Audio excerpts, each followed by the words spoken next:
Hello and welcome to The One Show with Matt Baker. And Alex Jones. Now tonight we're joined by a Cuban singer who's sold over 100 million records worldwide. Let's put some of them on.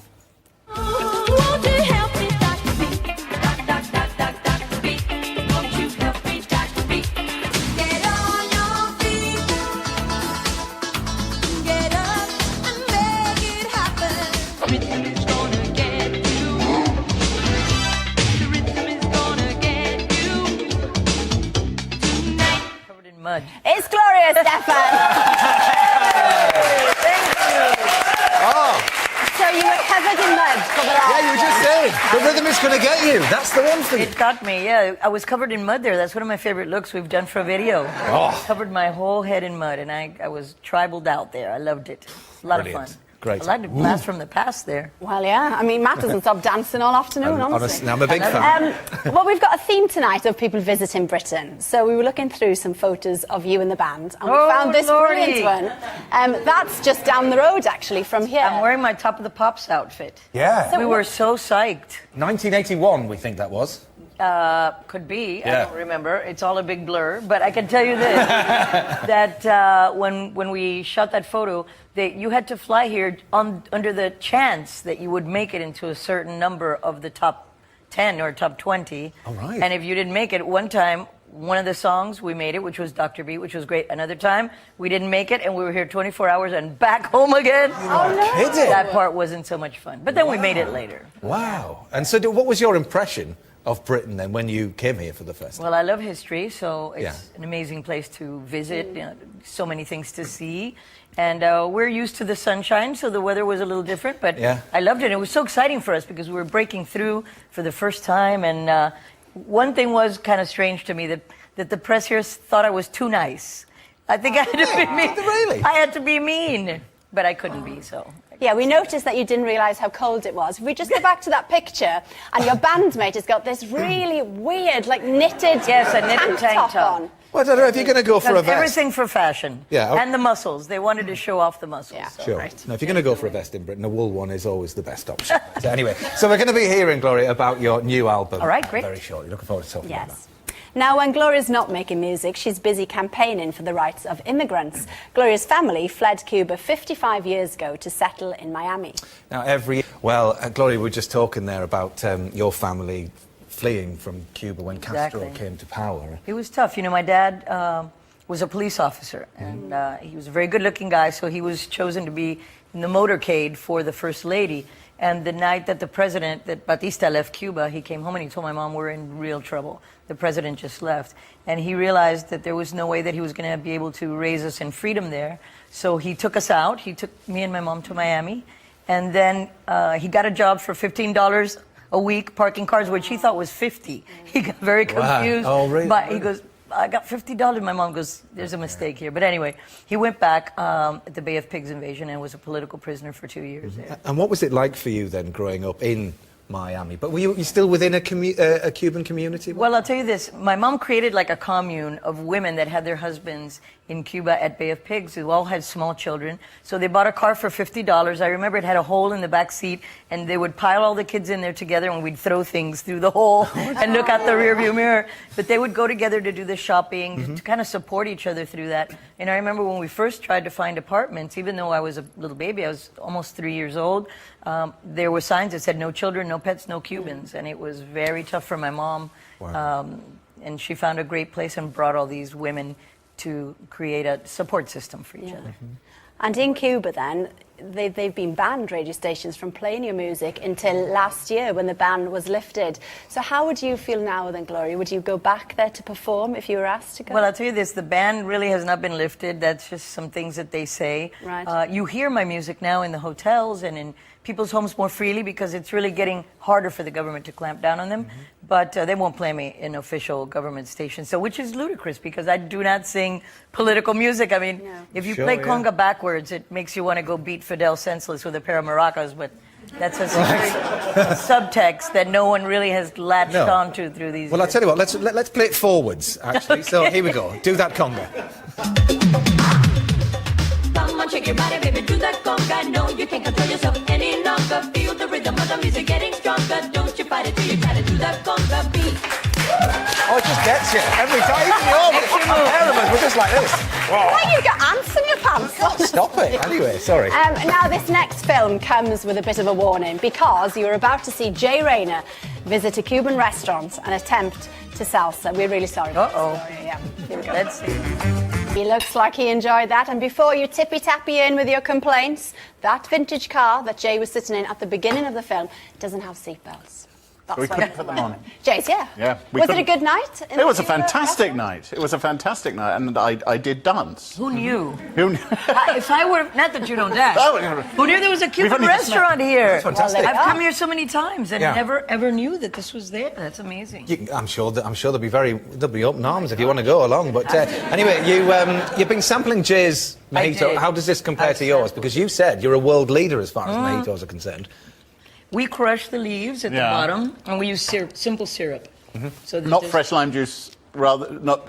Simple syrup with the sugar, we melt it down so that you don't ever have the sugar bits, and that way you know exactly how much. It's quite to sweet, put in. this one. Why don't we drink mojitos every night? It's a good question. But anyway, so I call this nuclear lemonade. So, Gloria, you have 7 restaurants, you have 2 hotels, you've got a cookbook out. Why is food so important to you? And why is food foodie. so important to Cubans living in Miami? Well, food is part of our culture, and my great-grandfather was chef to 2 presidents in Cuba, and when my grandmother was 12, it was the Depression, World War I, and she needed to work. She was the second oldest of 12 kids. So he pulled her into work with him in the kitchen in Palacio, and I grew up in the kitchen with my grandma. So it was her dream to have a restaurant, and I wanted to fulfill that dream for her, and also promote our culture through food as well as music. Yeah. And that's what we've done with our places. This is very impressive. Yes, it Yes, is, lovely, isn't lovely it? stuff. And food seems to be quite important, Jay, doesn't it, to expats, because it keeps that connection with their It's a home. way of remembering, isn't Yeah. it? Once you've left the country, you can still recreate the flavours. And there's no such thing as authentic, really. People talk about authentic. The flavours that you remember in the country. Anybody who's eaten Chinese food here and elsewhere around the world will know how different it can be in all the different places. I've eaten Chinese food in Rwanda. And it And was how was not that? not quite the same as it was in Chinatown, funnily enough. But interestingly, you'll sort of get more traditional food. You get more won't you? traditional food. I think back in the home country, they're moving forward and they're thinking forward. Outside the country, they're remembering and they're trying to keep alive all that culture, which you is agree part with of what your I restaurants would, are about. and there's also staples that belong not just to Cuba, for example, to the Caribbean, the rice, the beans, the bananas, they're made in different ways. And in South America, they do the rice and beans, but in Peru, they'll do the rice with lentils. Yeah. And in Ecuador, they'll have a different one. Everybody has their own take, but rice is a big part of thing. it. Staple. Yes. We make brown rice. We're trying to make it Very I have the healthy. triple C, calorie conscious Cuban, Yeah. which we will make brown rice and then we'll bake the bananas. Sounds like a marvellous So idea. it's not that fried and you know. Now, back to the film, Gloria. We saw Jay there salsing. Yes. And we thought, I don't know what you think, that he needs a bit of help. Oh boy. I'm a 47-year-old man. When I was, look, she you're is shaking 19 years old. You're shaking it. And I think, I didn't know I had hips. But you've got this sort of fish hands. Oh, you did. Anyway. I have hands. You have to use your hands. Right. There you go. Oh, good We effort. use them for Okay. cooking. So, So what we've done, anyway, we've created this sort of salsa cupboard out Yeah. in the corridor over there. All expenses been spared. And, yes, here we Here are. we go, look, and open up and see what's inside. what? Oh, look at this. Now, that's Sean and Martha, and they're going to give you a little lesson, and then we'll get you back and see what you've learned. Can I apologise to the nation now? Yes, you can. All right, I'm off. I think you're going to be fabulous. That's That's all you're it. There you go. Get yourself in the cupboard. There's a good Well done, lad. Jay. Now, see, I'm like that woman who fills their rucksack with trinkets Yeah. and bits and bobs. Anyway, and you were just saying, Gloria, that you've got a captain's license. I do indeed. Well, how did that come about? Because I'm a boater and I wanted to be safe, and I've taken 3 different courses: you? piloting, seamanship. I can plot a chart. How big? What's the biggest vessel that you've piloted? Well, I can pilot pretty much any size vessel. Well, not a cruise ship for sure. But my boat is 37 feet. I can do 45 feet, 50 feet. I know it's different here. Wow, But, that's yeah. great. Gloria would have made a superb Blue Peter presenter look. Well, I know, this is it. The cooking, the action Yeah. stuff, the singing, the Loads of different performance. It's stuff. perfect. So let's talk about your new album, The Standards. Now, it's got a very different feel to what people may be expecting. It does, but the reason I did my ballads is because at the inception of my life, my musical career, and I started singing when I talked, was this music. My mother was a huge fan, Yeah. and even in Cuba, she would listen to Nat King Cole, who visited Cuba many times, performing Sinatra, and this is what I grew up listening to, was the first songs I sang for my parents when I learned to play the guitar, and it's very natural to me, so it's full circle, kind of going back to my roots. Yeah. And you recorded it all with a lovely big orchestra, and here's you actually recording Young at Heart, one of the tracks on the album. Don't you know that it's worth every treasure on earth to be young at heart? For as rich as you are, it's much better by far to be young at heart. Guys, thank you. These guys that recorded with me have done music with Ella Fitzgerald. It was her drummer that played with me on here, Count Basie. These that played with Sinatra. They're really the real stuff, and we recorded live 4 days in the studio, 4 songs a day. Wow, well, if they were so precious, then did you feel the pressure to get them right? I mean, if you were recording them so You know quickly. what? I don't think there's a way to get them right because they've been done by the greats. All you can get them is yours. And I really dug deep, and I made sure that I picked songs that were very, very personal to me to bring something else to them because they've been done by the best singers in the world. And one was your first dance in your wedding, and that's why you chose it, apparently. And Matt has been practicing all day. Oh, man. The Spanish way of saying... Is it? You're stitching me up now. El dia que me quiera. Oh, Very nicely done. right? Yes, it is. Yeah? Yes. What is Oh, that? there's our wedding picture. Yes. Where are my Oh, yes. eyebrows? I demand to know who took my eyebrows.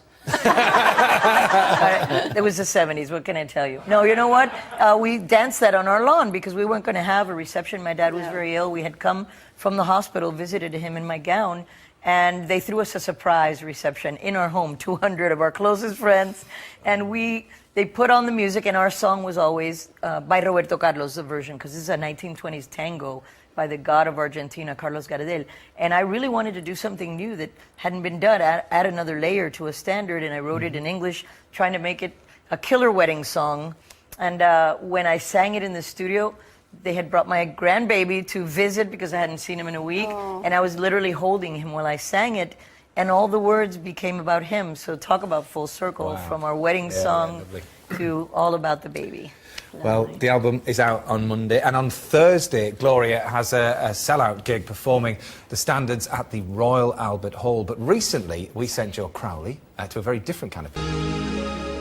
I'm desperate to go and see that. Brilliant. Thank you, Joe. Great film. Yeah, I there. feel kind of strange. I'm the second mojito of the night watching that Yeah, film. yeah. Calm down, Baker. Calm Yeah. down. So earlier on, we sent Jay off to practice his salsa, and we've been joined now by Emilio, Gloria's husband. Nice to see you. Who will not be dancing. It was a fun show. I was telling you, I was so surprised to see a Cuban girl with an English accent. That was very weird It means for me. Emilio, actually, if you just pee around the corner, we can recreate that wonderful picture of Miami Sound Machine. There we are. Look. where's the- Top, there we are. You know You're what's going to need a what? lot more hair and beard. It was funny. When we came for the first time, they gave us budget for 3 musicians, have to play conga, keyboard, and piano, everything, you know, on top of the pops. You know. They make you hard. Well, they're off and running, so look at this. What do you think? Yeah, what's I am very He's doing this. This is I am very impressed. He's in good lad, Jay. You can carry on, but unfortunately, that is almost it for tonight's show. Well done, Jay. A massive thank you to our guest, of course, Gloria Estefan. Yes. Lovely to see you. Thank you for your company. Gloria's album, The Standards, is out on Monday, and we'll be back tomorrow with Stephen Merchant and our brand new Children in Need Challenge. We'll see you then. No, nice. Bye. Good Well lad, done, Jay. Jay.